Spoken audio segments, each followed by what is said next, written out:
All right, so I think the string think about thing is ready to go though. So hello everybody, Megazord here, back at it again to give y'all another very exciting video. And for today, I have none other than Loki to go through and discuss with y'all today. Now, oh shoot, this marks the second episode and what's going to be a 6 episode long series. So basically the same length as Falcon and the Winter Soldier, not as long as WandaVision, but WandaVision was running for about 30-ish minutes as a runtime though. So that definitely makes sense in terms of that regard. So basically, it's still gonna be the same amount of screen time though. It's as if like if you were to run all these episodes together, it was gonna be like a 3 hour long movie or something to that equivalent or whatever though, or somewhat very close to it though. But anyway though, with this episode right here, or actually it would have been a little longer though. But with this episode right here, I definitely felt the ramifications of it. Almost kind of felt like they were sort of kind of speed running this episode a little bit because it sort of kind of picked up right where a traditional episode 2 would go. But by the time I felt like we got to the very end of the episode, I was like, wait a minute. It felt like there was some stuff that happened with that transpired in this episode. And I honestly would have thought that for a moment we felt like we were kind of getting to the end game of what this Loki series was going to be. That's what it kind of felt like to me, though. But I have a lot more to say about this episode, and well, we might as well go ahead and jump up in it, though. So without any further ado, let's go ahead and dive straight into this episode review for Disney Plus series Loki with episode 2.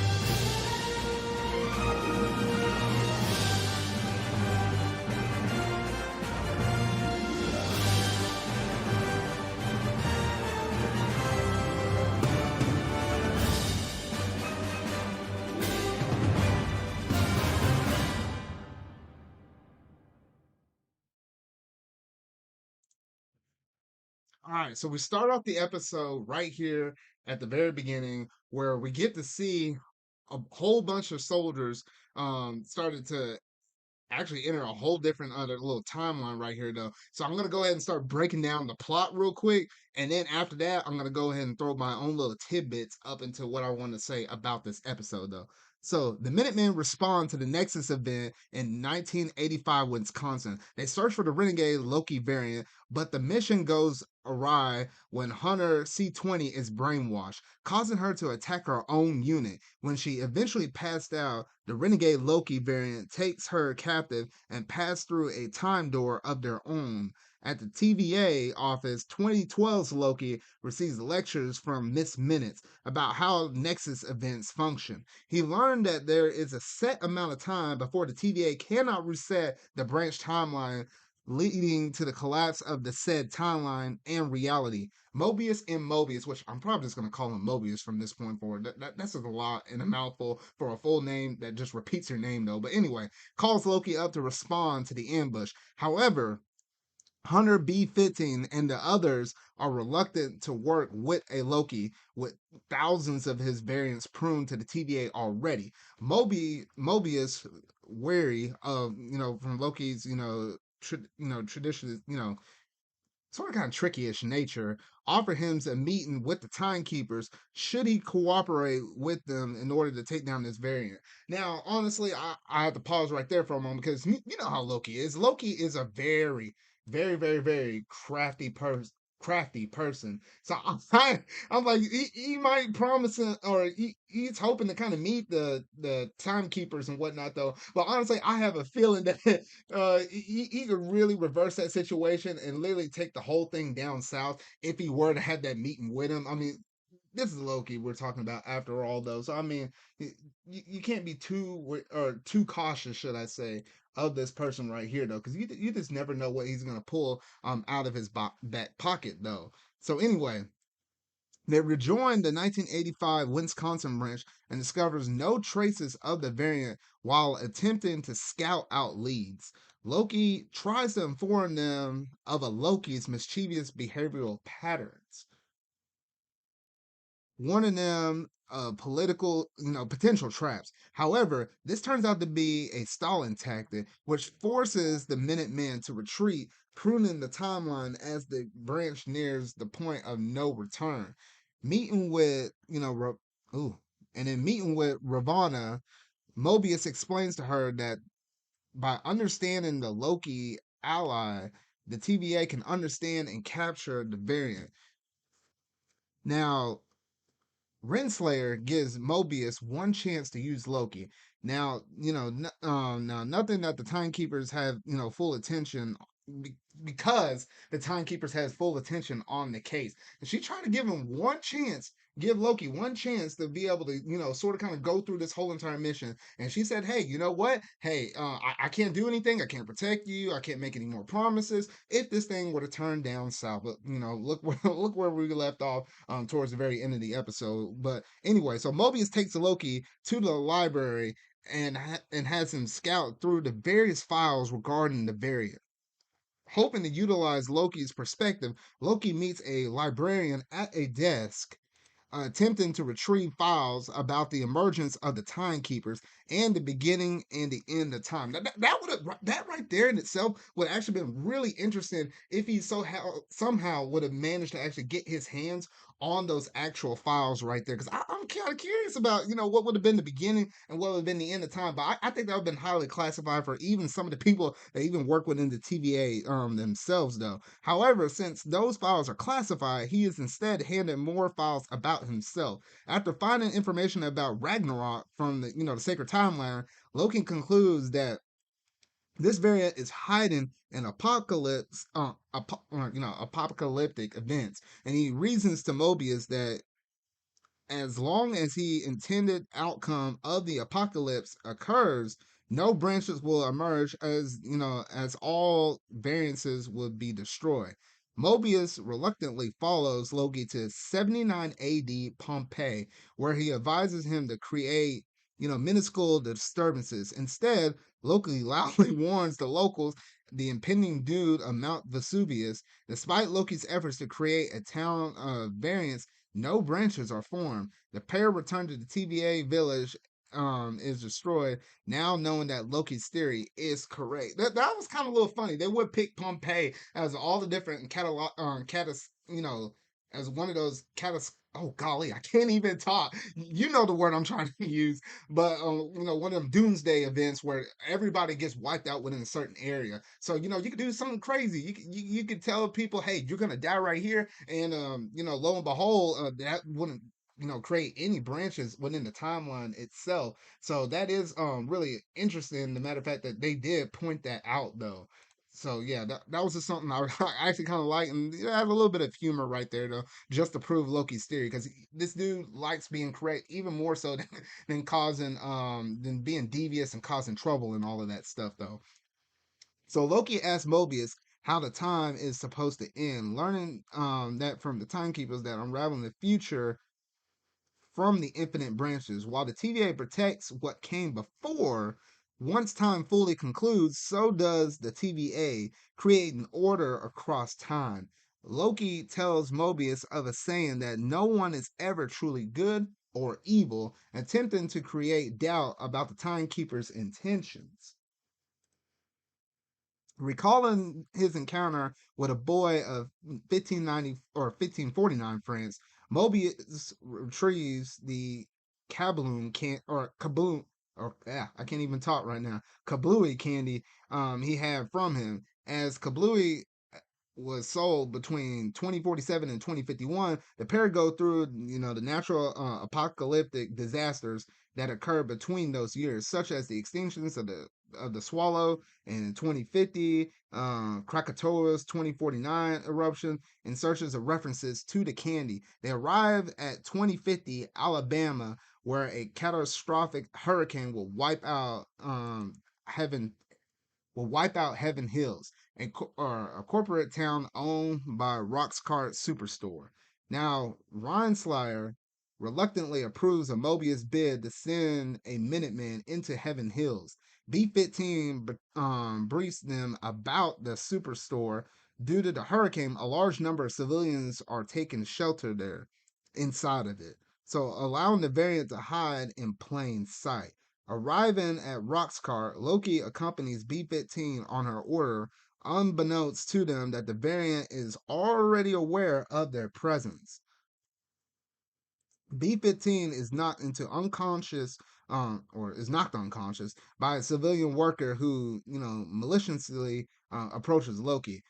Recognizing that the man has been a variant, Loki reveals his plan to overthrow the timekeepers onto the variant. Now, this right here, I don't know right here, this moment where Loki kind of mentions that to this other Loki variant, that the fact that, hey, you know what? I wanted to go ahead and meet the timekeepers. That way I can go ahead and overthrow them. I feel like that's a little bit of a stretch. I don't know if he's trying to put on the show or if he's really trying to work with the people that are, that are with him at the TVA right now, just to sort of kind of lure in this Loki one if he has alternative motives. You never know with Loki right here. He always has his own agenda right here, though. So you sort of have to keep an eye out on it, though. But it was interesting, as a matter of fact, he did try to mention that he wanted to overthrow him, though.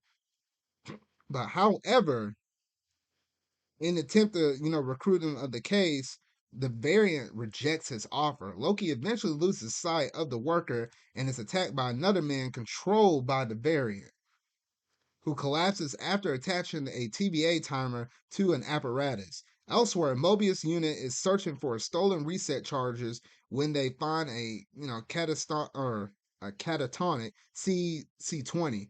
She reveals that she has surrendered the top secret location of the timekeepers. Now, it's interesting how that the timekeepers have a top secret location. Kind of makes sense though.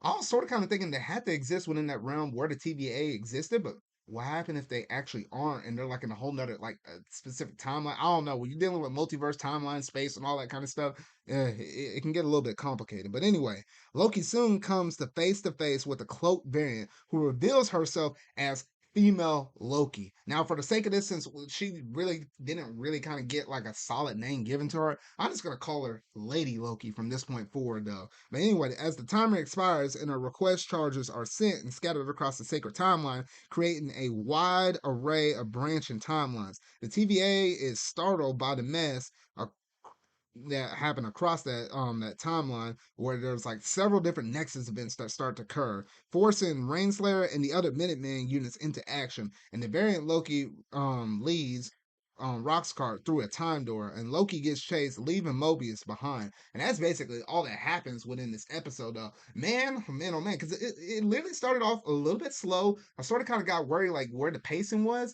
and I was worried that the pacing of this first episode was going to go too slow. And then by the time we got to the very end of it, it actually was moving like ridiculously fast, and I was like, oh my gosh. And I was like, what the heck? Like, I didn't even know the fact that this episode will go that long and that fast, because I thought the pacing was weird, but I guess it sort of kind of works its way out. And that's when it kind of hit me that this is only a 6 episode series. So literally 33% of the plot is already done. We only got 66% more left to go, though. So it is interesting on that regard, though. Now, I do want to note that I want to kind of go ahead and talk about this Lady Loki variant, because they did mention that across the multiverse and all these different timelines and stuff that runs across the sacred timeline, they did notice that there are other variants that that can pop out and arise from the sacred timeline like this stuff. So they just mentioned how you can slightly look different, you can almost look like a different beast. They showed different examples of that a little earlier within the episode, though. And it's interesting that the Loki variant that they're hunting is actually a female version of this. Now, the crazy thing is, I'm trying to understand what is her goal or what is like her overall, plot in terms of what she wants to accomplish. Because in terms of, most, evil people or whatever you want to call them, or whatever goals they have in mind, it's usually either you conquer, so you try to claim a lot of stuff that rightfully ain't yours, or you try to destroy like Thanos, or he only wanted to destroy like half the universe, and he was, satisfied and content after that. Little twisted with his little motives right there, though. But you get the point right there, though. But with this one, Loki literally mentions, "Hey, help me rule and take over the TVA," but she didn't want to do that. So if she didn't want to do that, I guess her objective is to destroy. But if you mess up the sacred timeline too much, you wind up wiping everything out of existence, like what Miss Minute said early on within episode 1. So it's very interesting to kind of note that, and it I just don't know what this lady Loki is up to, and why in the world is she set on messing up timelines? Potentially could be wiping out herself unless she has some bad beef with the TVA themselves. So I feel like there might be somebody working underneath the TVA. I want to say that either used to work with the TVA, because I'm like, how in the world do you know everything about these time charges, how they work? You have to be somebody that knew what the TVA is and how they operate, how you would know about these reset charges that they do in order to fix the timelines when branches in the timeline split off that could cause nexus effects right there. So that is something that you do have to note with this lady Loki right here though. And then outside of that, I mean the plot was sort of kind of pretty straightforward though. I mean, you got to see Mobius around. He really has a lot of stock faith on this other Loki because it is kind of interesting how they're trying to use the Loki to catch another Loki in terms of using that information. So it's not like it almost seemed like in the first episode Mobius was sort of kind of attached to the character or who Loki was, and he wanted to know what Loki what makes a Loki tick. But honestly, in reality, it was just him using him just to be able to use him in order to get what he wants to achieve. So I mean, it was kind of interesting to kind of see that. Like he basically is sort of kind of using him at the end of the day, but maybe just maybe has a little bit of faith up in him though. So hopefully, hopefully, all of this is good and whatnot though. But I think that's pretty much it in terms of the major events that happen throughout Loki that I kind of want to go through and discuss about.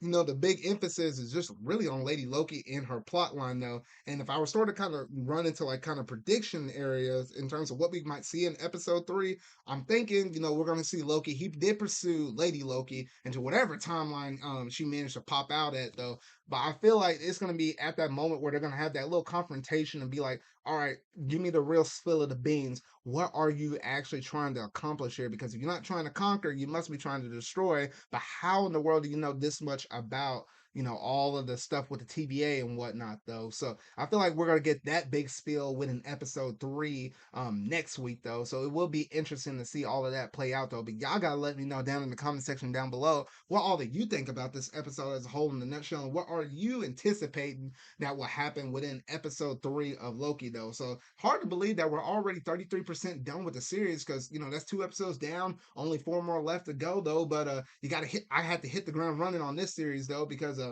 this series is gonna come and go and fly by just as fast as Falcon and the Winter Soldier though. But yeah, that's pretty much does it in terms of this review though. So if you really like this video, make sure to go ahead and hit that like button, go ahead and hit that subscribe button and that bell to stay up to date on all things Loki that I feel like discussing on these Thursday nights. And I will see y'all 1 week from tonight, with being next Thursday night, in order to go ahead and talk about episode 3 of Loki. So remember, y'all, until whatever video I make next, see y'all.